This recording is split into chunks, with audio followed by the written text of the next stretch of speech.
오늘은 성령 안에서 기도라는 제목을 가지고 우리 같이 하나님의 말씀을 나누기를 원합니다. 요즘은 이제 미얀마라고 부르는 그 버마라는 나라가 있죠. 거기에 헌신적으로 선교의 일을 감당한 그 미국의 아도니람 저슨이라는 분이 이제 존경하는 선교사님이 한 분 계셨어요. 그분은 영국에서 선교사로 파송돼서 그다음에 인도에서 섬기고 계셨던 분인데 그분의 이름이 윌리엄 캐리예요. 그분을 방문했습니다. 그리고 이 캐리 선교사님과 함께 걸으면서 그 캐리 선교사님의 이야기를 듣고 본인이 어떻게 감동이 되었고 그 헌신에 도전을 받았다라고 그렇게 이야기를 전할 때 이 캐리 선교사님에 대한 이야기를 조금 설명하면, 이 선교사님은 3차례 동안 살해당할 뻔했고요. 인도 정부의 갖은 방해로 그가 이루어놓던 그런 모든 것들이 한꺼번에 방화되는 그런 것들을 경험하기도 했다고 합니다. 이제 그런 이야기들을 하면서 그런 역경들을 어떻게 견디고 또 다시 일어날 수 있었는지 그 용기와 그 믿음에 대해서 이제 질문을 한 거예요. 그럴 때 이제 이 캐리 선교사님이 이 저드슨을 이렇게 이끌어서 정원의 한편 구석으로 이렇게 데리고 갑니다. 그리고 거기서 이렇게 얘기했다고 해요. 여기가 바로 나의 예배 장소이자 기도와 묵상의 자리입니다. 이 자리가 없었다면 나는 계속해서 찾아온 그 고난을 이겨내지 못했을 것입니다 라고 얘기하는 거예요. 그러면서 나는 매일 새벽 5시에 이 자리에 와서 하나님께 기도를 합니다. 그리고 하나님께서 지으신 모든 것들을 바라보면서 묵상하고 이야기를 합니다. 그리고 6시경에 다시 들어가서 아침을 먹고 하루 일과를 시작합니다. 저녁이 되면 밥을 먹고 다시 손에 성경을 들고 다시 이 자리로 옵니다. 이 캐리 선교사님의 그 사역의 중심은 기도와 말씀과 예배였다라는 것을 우리가 알 수 있습니다. 그럼 윌리엄 캐리 선교사님이 이전에는 무엇을 하시던 분이었냐면, 그분의 직업은 구두 수선공이었습니다. 꿈이 없던 그가 예수님을 만나면서 그의 인생의 가치관이 바뀌고, 그리고 하나님의 뜻을 알며 선교의 꿈을 가지기 시작했습니다. 그에게, 예수님을 만난 다음에 그에게는 하나님의 뜻이 선교라고 믿어졌기 때문에 그래요. 그래서 그가 할 수 있는 것을 한 게 뭐냐면, 구두수선 그 가게 앞에 3개의 지도를 붙이고, 그리고 3가지 표어를 적은 종이를 붙여놓고 자신의 삶을 꿈꾸기 시작합니다. 그 3가지 표어가 뭐였냐면 Great Vision, Great Prayer, Great Expectation. 큰 비전과 큰 기도와 큰 기대. 사실상 많은 사람들이 구두수선공이 꿈을 가져봐야 큰 가게를 차리는 것이라고 생각했겠지만, 이 윌리엄 캐리의 꿈은 전혀 달랐습니다. 그 당시에는 이 선교에 대한 거에 대해서 많은 사람들이 생각하지 못할 때 그는 선교사로 꿈꾸기 시작했어요. 자원했어요. 아내도 반대했어요. 그럼에도 그는 인도에 갔습니다. 그리고 그가 인도의 선교의 아버지라고 불리는 윌리엄 캐리, 기도의 힘을 믿으며 말씀의 힘을 믿으며 이국 땅에서 복음을 전하셨던 그런 분이셨다는 거예요. 복음 사역 중에, 또 우리의 신앙생활 중에 기도는요 아주 중요한 부분입니다. 이것은 빠져서 안 되는 부분이에요. 이것은 강조하고 강조해도 부족할 정도로 중요한 부분입니다. 그래서 기도가 얼마나 중요하면 우리의 호흡과 같다라고 얘기할 정도로 중요한 것이라는 거예요. 그래서 오늘 본문에서 바울이 에베소 성도들과 이 말씀을 대하는 현대 그리스도인들에게 한 가지 분명히 기도를 강조하고 요구하고 있다는 것이에요. 그것이 바로 오늘 제목을 정한 성령 안에서 기도하라는 것이에요. 에베소 6장 18절의 말씀이 모든 기도와 간구를 하되 항상 성령 안에서 기도하고 이를 위하여 깨어 구하기를 항상 힘쓰며 여러 성도들을 위하여 구하라고 이야기합니다. 성령 안에서의 기도는요 영적으로 깨어서 기도하는 것이에요. 그리스도인들은 깨어서 기도해야 됩니다. 이 깨어난다는 것은 숨을 쉬는 것과 같습니다. 생명을 가지는 것과 같습니다. 기도는 우리가 살아가는 영의 호흡입니다. 즉 영의 호흡 안에서, 성령 안에서 기도하며 하나님과 교제하는 것이에요. 숨을 쉬며 하나님의 호흡을 느끼는 것이죠. 그리고 친밀감을 느낀다라는 것이에요. 상대방의 호흡을, 그 숨결을 느낄 수 있는 건 가까이 갈 때잖아요. 성령 안에서 기도하는 건 그렇게 친밀한 기도, 하나님께 가까이 나가는 기도를 말해주고 있습니다. 가까이 가고 나니 결국은 무엇을 아느냐? 하나님의 깊은 것과 그 사정을 알게 된다는 것이에요. 바로 영적으로 깨어서 기도함이 성령 안에서 기도하는 것인데, 하나님의 뜻과 그 마음을, 그 사정을 알고 기도하는 것이라고 가르쳐 줍니다. 고린도전서 2장 10절의 말씀이 있는데요, 우리 이것을 같이 한번 읽어보겠습니다.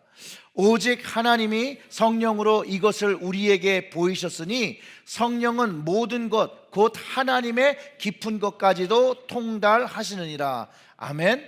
성령님께서 하나님의 깊은 것을 알아서 우리가 성령 안에 기도할 때 우리에게 그것을 보이시고 가르쳐 주신다는 것을 성경이 이야기하고 있다는 거예요. 이것을 경험하는 것, 하나님의 뜻을 알고 하나님의 사정, 그 계획을 아는 것이 성령 안에서 기도하는 것임을 가르쳐 주고 있다는 것이에요.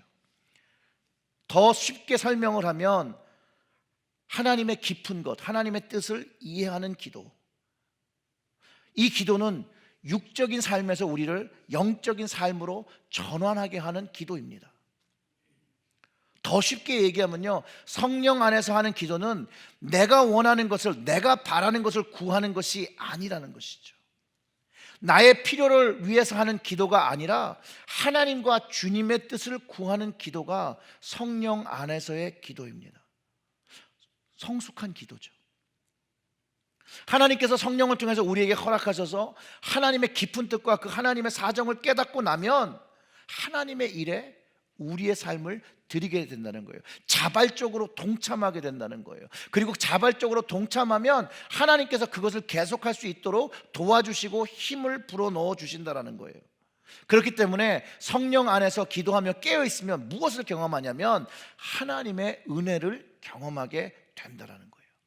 고린도전서 2장 12절의 말씀을 참고하면 이렇습니다. 우리가 세상의 영을 받지 아니하고 오직 하나님으로부터 온 영을 받았으니 이는 우리로 하여금 하나님께서 우리에게 뭘 주신 것이요? 은혜로 주신 것들을 알게 하려 하심이라. 하나님이 주신 성령은 우리에게 하나님이 은혜 주신 것들을 알게 한다는 거예요. 그러니 세상의 영을 가지고 살아가는 사람은 하나님의 은혜를 경험할 수 있다? 없다라는 것이죠. 오직 성령으로 말미암아 우리는 하나님의 은혜를 날마다 체험할 수 있다라는 거예요. 그래서 바울이 성령 안에서 기도하면 하나님의 은혜를 경험한다라고 가르쳐주고 있는 것이에요. 그래서 성령 안에서 깨어서 기도하라는 것이에요. 성령 안에서 깨어서 기도하면 이 성령님께서 우리의 연약함을 아시고 도우시고 우리를 위하여 탄식하며 간구해주고 계심도 우리가 알게 되는 것이에요. 성령께서 하나님 뜻대로 그 성도를 위하여 간구하신다라고 로마서 8장 26절부터 28절의 말씀을 이렇게 하는데요, 이와 같이 성령도 우리의 연약함을 도우시나니 우리는 마땅히 기도할 바를 알지 못하나 오직 성령이 말할 수 없는 탄식으로 우리를 위하여 친히 간구하시느니라. 마음을 살피시는 이가 성령의 생각을 아시나니 이는 성령이 누구의 뜻대로요? 하나님의 뜻대로 성도를 위하여 간구하심이라. 즉 성령 안에서 기도하는 것은 성령님도 하나님 뜻대로 성도를 위해서 간구하신 같이 우리도 하나님의 뜻을 알아 기도하는 것들을 이야기하고 있다는 거예요. 그리고 28절에 우리가 알거니와 하나님을 사랑하는 자 곧 그의 뜻대로 부르심을 입은 자들에게는 모든 것이 합력하여 선을 이루게 된다는 거예요. 성령 안으로 기도하면 하나님의 뜻을 알고 이제 그 각 하나님의 뜻을 안 성령 안에 기도한 자들이 협력하게 된다는 거예요. 힘을 모으게 된다는 거예요. 그리고 하나님이 원하시는 선한 모습들을 만들어 간다라고 이야기하는 것이에요. 성령 안에서 깨어서 기도할 때만이 하나님이 원하시는 것을 위해 그리스도인들에게 합당한 기도를 할 수 있게 되는 것을 사도 바울이 이야기하고 있다는 거예요. 성령 안에서 기도하기 위해서 영적으로 깨어서 하나님의 뜻과 사정을 알았으면 그 합당한 것을 기도로 구해야 되는 거예요. 구해야 되는 거. 오늘 본문에서 모든 기도와 간구를 하되 항상 성령 안에서 기도하고 이를 위하여 깨어서 구하기를 항상 힘쓰며 여러 성도를 위하여 구하라고 권면합니다. 자, 보세요. 깨어서 구하기를 항상 힘쓰며, 깨어서 알았어요. 알았으면 안 것으로 끝나면 안 되고 그 안 것이 이제 내 삶 속에서 나타나기 위해서 구하라는 것이에요. 즉 성령 안에서의 기도는 하나님의 뜻을 구하는 기도예요. 성령 안에서 기도는요, 성령님의 인도하심을 받아 하나님의 뜻대로 기도하고 나를 위하고 구함보다는 성도를 위한 구함이라고 가르쳐주고 있다는 거예요. 예수님이 가르쳐주신 성령 안에서의 기도, 바로 구하는 기도는 마태복음 7장 7절과 8절의 말씀에 있습니다. 다 같이 읽어볼까요? 구하라 그리하면 너희에게 주실 것이요, 찾으라 그리하면 찾아낼 것이요, 문 두드리라 그리하면 너희에게 열릴 것이니 구하는 이마다 받을 것이요, 찾는 이마다 찾아낼 것이요, 두드리는 이에게 열릴 것이니라. 구하고 찾고 두드리는 것을 그 영어로 약자로 하면 ask, ask잖아요. 이게 구하는 기도예요. ask, seek, knock. 구하였으면 그냥 단순히 구하는, 말하는 거로 끝나는 게 아니라 찾아야 된다는 것이죠. 그리고 찾았으면 그것을 두드려야 한다는 것이에요. 이것이 성령 안에서 하는 기도는 이렇게 능동적이며 활동적인 기도라는 거예요. 행동이 동반돼야 되는 기도인 것을 가르쳐주고 있다는 것이에요. 즉 하나님의 뜻을 발견하면, 이제 성령님 안에서 기도하며 성령님을 통하여 하나님의 뜻을 발견하면 그 뜻대로 하나님 나라를 구하고 의를 구하고 찾고 두드리라는 것이에요. 그럴 때 주님께서 우리에게 영적 진리를 가르쳐 주셨어요. 그 기도를 하게 되면 하나님은 우리의 필요를 아시고 우리의 필요를 채우신다라고 주님께서 가르쳐 주셨어요. 너희는 먼저 그의 나라와 그의 의를 구하라. 그리하면 이 모든 것을 너희에게 더하시리라. 이 영적 진리는요, 우리 삶 중심에서 우리가 성령으로 기도할 때 경험하게 된다는 거예요. 즉 성령 안의 기도는요, 자신의 유익을 위하여 살지 않고 하나님의 유익과 주님의 백성의 유익을 가지고 살고 예수 그리스도의 십자가의 사랑으로 성령 안에서 새로운 삶을 살기를 바울이 성도들에게 권면하며 영적으로 깨어 하나님의 뜻을 구하고 이제 구하는 기도를 통하여 하나님의 일들을 감당하라고 가르쳐 준다는 것이에요. 그렇기 때문에 성령 안에서의 기도는 복음에 합당한 삶을 보여주어야 합니다. 오늘 본문 19절과 20절을 보면 이래요. 또 나를 위하여 구할 것은 내게 말씀을 주사 나로 입을 열어 복음의 비밀을 담대히 알리게 하옵소서 할 것이니 이 일을 위하여 내가 쇠사슬을 매인 사신이 된 것은 나로 이 일에 당연히 할 말을 담대히 하게 하려 하심이라. 바울이요 스스로 성령 안에서 기도하며 하나님의 뜻을 알았는데 그 하나님의 뜻이 뭐였냐면 복음의 비밀을 담대히 전하는 것이에요. 하나님 나라를 선포하는 것이었어요. 회개를 선포하는 것이었어요. 그리고 그것을 위하여 감옥에 갇히고 쇠사슬을 진 거 기꺼이 했다라는 거예요. 기꺼이. 그리고 여전히 그것을 하기를 원한다라는 것이에요. 하나님의 일을 하기 위하여 그런 대가를 당연히 받아들이겠다는 거예요. 사도 바울의 말은요, 성령 안에서의 그 기도는 말로 시작하고 말로 끝나는 것이 아님을 가르쳐주고 있다는 거예요. 성령 안에서 깨닫고 구하는 기도는 반드시 그 기도에 합당한 액션, 그 행동이 동반돼야 되고, 그렇기 때문에 기도는 말이 아닌 행동이라는 거예요. 성령 안에서의 기도는 바로 행동, 액션이며 변화이며 트랜스포메이션이며 열매, 프루트라는 거예요. 그것이 바로 복음에 합당한 삶으로 보여지게 된다는 거예요. 사도 바울은 갈라디아서에서 만일 우리가 성령으로 살면 성령으로 행한다라고 가르쳐 줍니다. 이 성령으로 행한다는 것은 이 선 안을 이렇게 그어놓고 그 안을 걸어가는 거예요. 또는 규칙을 지킨다는 말이에요. 통제를 받는다는 단어의 의미를 가지고 있습니다. 즉 성령 안에서 기도함은 성령님께서 주시는 그 가이드라인을 따르고 규율을 따르고 또 그 성령님의 통제를 받으며 하는 기도임을 가르쳐주고 있다는 거예요. 그렇기 때문에 성령님께서 주시는 감동을 쫓아 살 때 우리는 우리의 기도가 변화하는 것, 그것을 경험하게 됩니다. 어쩌면 성숙하게 되는 것을 경험하게 됩니다. 그리고 우리의 삶이 변화하기 시작합니다. 그런데 우리의 삶의 대부분은 성령님을 쫓아 사는 것이 아니라 우리의 감정을 쫓아 살 때가 대부분이라는 거죠. 성경은 성령님을 따라 살 것을 권면하고 있고 성령님의 도우심을 가져 하나님의 기뻐하시는 모습으로 변화되어야 된다고 우리에게 가르쳐주고 요구하고 있습니다. 저를 포함해서 예수 그리스도와 하나님을 인격적으로 만난 사람들은 하나님과 친밀한 관계를 형성하면서 삶의 패턴이 바뀝니다. 기도의 패턴이 바뀝니다. 삶의 양식이 바뀌어졌습니다. 여러분들이 들어보신 많은 간증의 이야기들 속에 이것을 담고 있습니다. 실제로 저는 성령님을 통해 주님을 만나고요, 나 중심 기도에서 다른 이들을 위해서 기도하는 것으로 변화했다라는 거예요. 성령님을 쫓아 하는 기도는 나를 위하여 기도하고 내 가정을 위해서 기도하던 모습에서 또 내 생활의 안녕과 번영을 위해서 기도하는 그 기도에서 이제 하나님 나라의 확장과 번영을 위해서 기도하기 시작한다는 것이죠. 성령 안에서 기도한다 하면요, 마음에 애통하는, 열방과 영혼을 위한 애통하는 마음을 주시기 때문에 그 마음을 가지고 기도하기 시작한다는 거예요.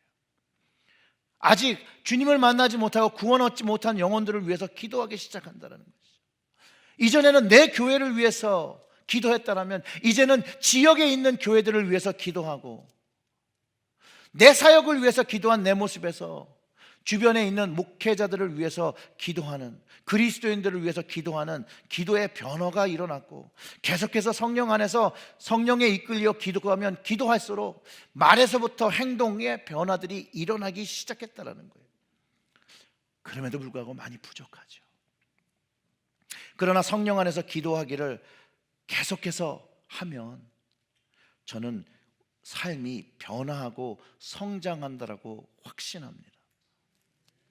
왜냐하면 저의 삶의 변화의 주체이신 예수님께서 내 안에 그리스도의 오실 그날까지 나를 도우시고 선한 일을 하고 계심을 저는 확신합니다. 빌립보서 1장 6절의 말씀이 있는데요, 우리 다 같이 큰 소리로 읽어봅니다. 너희 안에서 착한 일을 시작하신 이가 그리스도 예수의 날까지 이루실 줄 우리는 확신하노라. 아멘. 주님을 믿으며 주님의 자녀로 고백하며 살아갈 때 우리 안에서 그분이 착한 일을 하신다는 거예요. 우리의 마음은 그렇게 착하지 않고 외려 악한데 주님이 우리 안에 있어서 그 착한 일들을 하시고 우리를 이끌어 가신다는 거예요. 물론 실제의 모습은 주님이 바라시는 그런 믿음의 분량까지 가려면 멀었죠. 그렇기 때문에 기도해야 되는 거예요. 그래서 올바른 기도, 성령 안에 기도를 해야 되는 것이에요. 그래서 변화 있고 거듭남 있는 삶의 행동을 하게 된다는 것이에요. 그렇기 때문에 여러분 항상 성령 안에서 무시로 기도하시기를 주님의 이름으로 축원합니다. 호흡을 멈추면 우리의 육신이 멈추잖아요. 그 숨을 멈추면 우리의 생명이 끝나는 것처럼 영적인 호흡을 계속해서 해야 된다는 것이죠. 그리고 영적으로 살아나야 된다는 것이에요. 이 영의 호흡, 기도의 시간들을 우리가 각자의 자리에서 세워야 됨을 가르쳐주고 있다는 것이에요. 우리가 지금 새벽 감사 부흥회로 모여서 기도하고 있습니다. 이 새벽 시간에 함께 모여서 기도하고 성령 안에서 기도함을 여러분 함께 경험했으면 참 좋겠습니다. 은혜의 자리를 사모하시고 나오면 하나님이 그 마음에 은혜를 부어주십니다. 새벽이 어려우십니까? 그러면 수요 예배로 나오십시오. 수요 예배도 좀 어려우십니까? 그러면 금요 샘물 예배에 나오시기를 부탁드립니다. 그것도 시간이 나지 않으시면 스스로가 하나님께 드려야 할 기도의 시간을 정하시고 그 자리에서 하나님께 기도하시기를 부탁드립니다. 그런데 혼자 기도하는 건 참 어려워요. 지속하기가 좀 어렵습니다.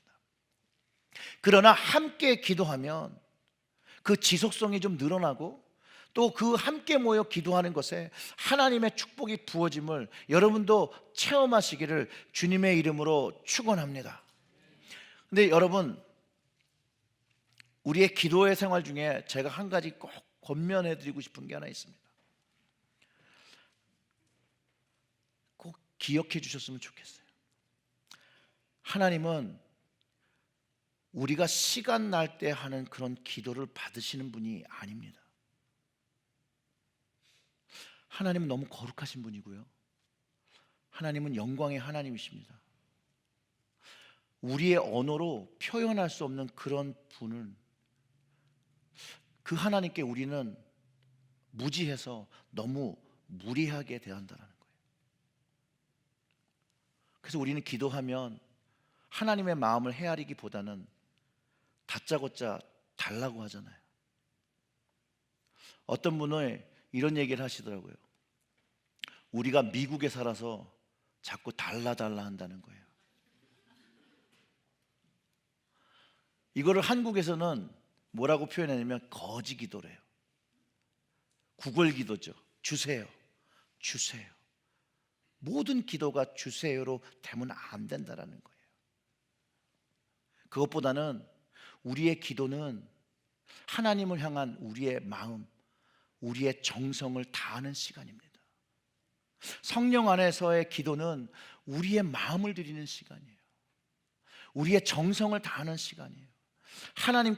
하나님께 우리의 짜투리 시간, 남는 시간을, 그런 걸 드리는 분이 아니라 내가 정해서 드리는 기간, 아침의 첫 시간, 가장 귀한 시간, 없는 시간을 짝에서 만들어서 드려야 되는 분이라는 거예요. 정말로 그런 마음으로 기도할 때 하나님께서 우리의 기도를, 우리의 삶을 어여삐 여기시고 그 기도에 응답하시지 않으시겠습니까? 하나님은 공평하시니까 어떠한 마음으로 드렸간에 일단 드린 기도는 모두 들어주셔야 된다고 여러분 생각하십니까? 그 여러분의 오해입니다. 천만의 말씀이에요. 하나님은 사람의 외형을 보지 않습니다. 중심을 보시죠. 사람들은 그 지위와 외형이나 외모를 취하는데요, 하나님은 우리의 마음의 중심을 보신다는 거예요. 사무엘상 16장 7절의 말씀은 여호와께서 사무엘에게 이르시되 그의 용모와 키를 보지 말라, 내가 이미 그를 버렸노라. 내가 보는 것은 사람과 같지 아니하니 사람은 외모를 보거니와 나 여호와는 뭘 봐요? 중심을 보느니라 하시더라. 우리는요, 다른 사람을 속일 수 있어요. 신앙이 좋은 사람처럼 보일 수 있어요. 목사인 것처럼 보일 수 있어요. 하지만 하나님이 우리의 마음을 아신다는 것을 우리가 깨달아야 합니다. 나는 믿음이 없고 적으니까 라고 말하며 그 합리화해도 안 돼요. 하나님은 그 마음을 보시고 여전히 우리에게 하나님의 마음을 깨닫고 하나님의 뜻을 쫓아 살기를 말씀하고 계신다는 거예요. 복음이라는 것은 단순한 진리입니다. 그런데 복음의 삶으로 살아간다는 것, 그리스도인으로 살아간다는 것은 어려운 것입니다. 자기를 부인하고 자기의 십자가를 지고 걸어가는 길이라고 주님이 가르쳐 주셨다는 거예요. 근데 성경을 통해서 하나님은요, 자기를 존중하시는 자를 존중하신대요. 이게 제 말이 아니에요. 성경에 있는 말이에요. 사무엘상 2장 30절의 말씀, 그러므로 이스라엘의 하나님 나 여호와가 말하노라, 내가 전에 내 집과 내 조상의 집이 내 앞에 영원히 행하리라 하였으나 이제 나 여호와가 말하노니 결탄코 그렇게 하지 아니하리라. 우리 다 같이 읽어볼까요? 나를 존중히 여기는 자를 내가 존중히 여기고 나를 멸시하는 자를 내가 경멸하리라. 사랑하는 성도 여러분, 하나님을 존중히 여기시고요, 하나님으로부터 존중이 여김을 받는 여러분 되시기를 주님의 이름으로 축원합니다. 금방 말씀을 드렸던 것처럼 그리스도인으로 살아간다는 것은 쉬운 일이 아니에요. 어려운 일이에요.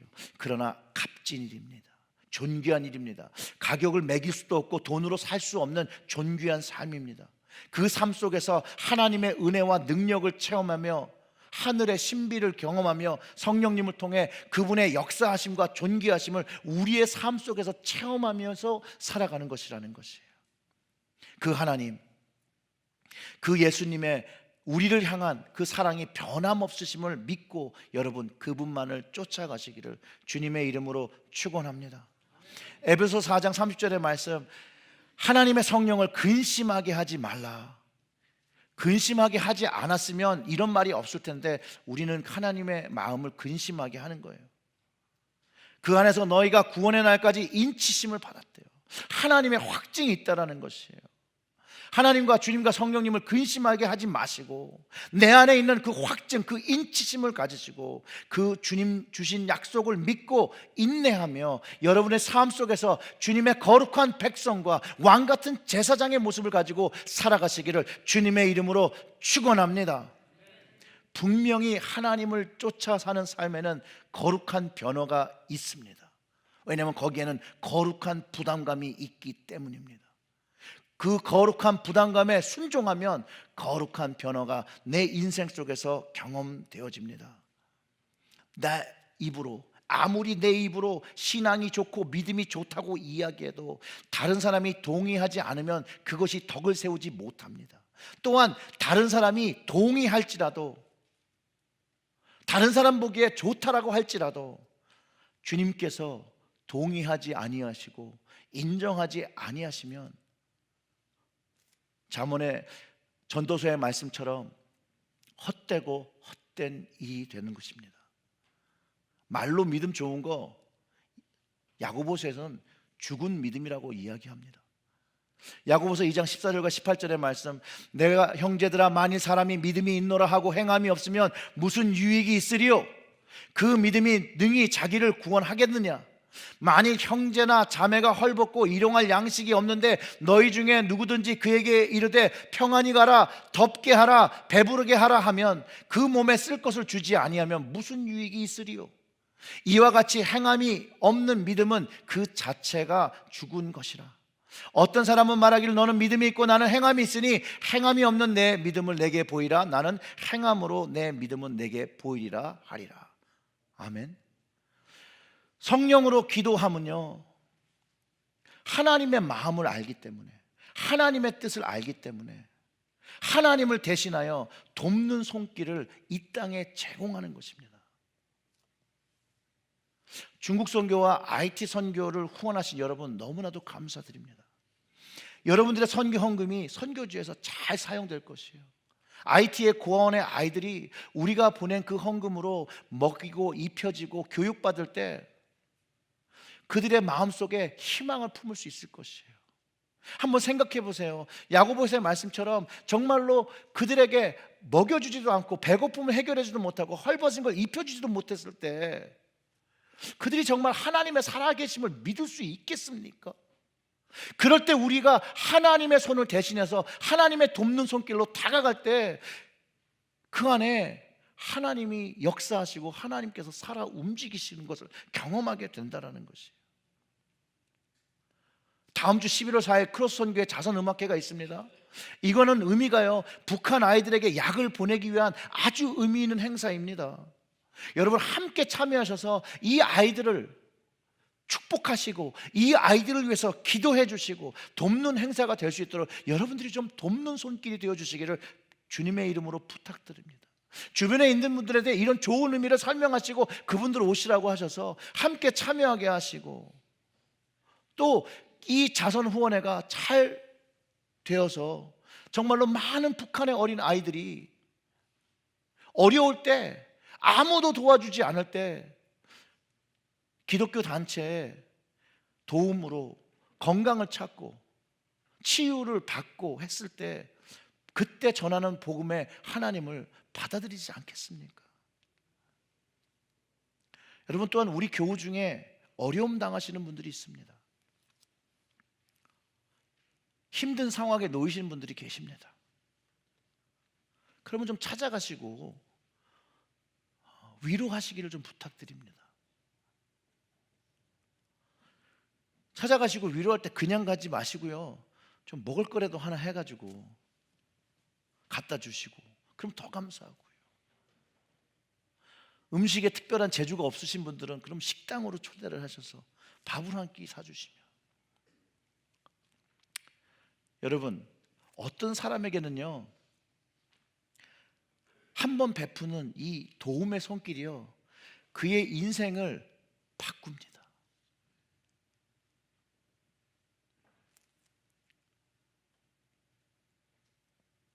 저희 아내가요, 이 준하를 이제 갑자기 낳잖아요. 이제 그러다 보니까 이제 뭐 회사를 이제 그 머터니티 리브를 하고 이제 그 정부에 받는 것을 이제 신청하고 이런 걸 하나도 못 했어요. 그러다 보니까 이 공백이 생겼어요. 공백이. 그 저는 전도사였고요. 그러니까 이제 쓸 수 있는 돈이 별로 없고, 또 그때는 이제 뭐 지금도 그렇지만 이제 부모님을 이제 모셨거든요. 그 부모님들이 살 수 있게 해드려야 되니까 그런 돈들을 다 쓰고 나니까 나중에 얘기해 준 거예요. 먹을 쌀이 없다라는 거예요.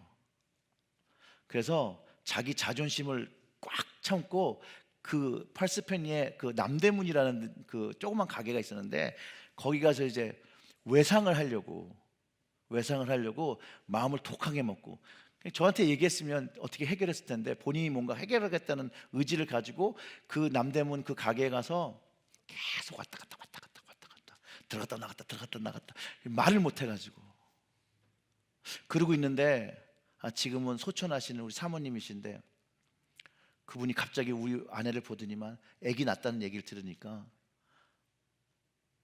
저희 와이프는 좀 포기하고 나와 있은 상태인데 그 사모님이 미역이랑 쌀 한 봉지를 사서 이제 다 안겨줬더라는 거예요.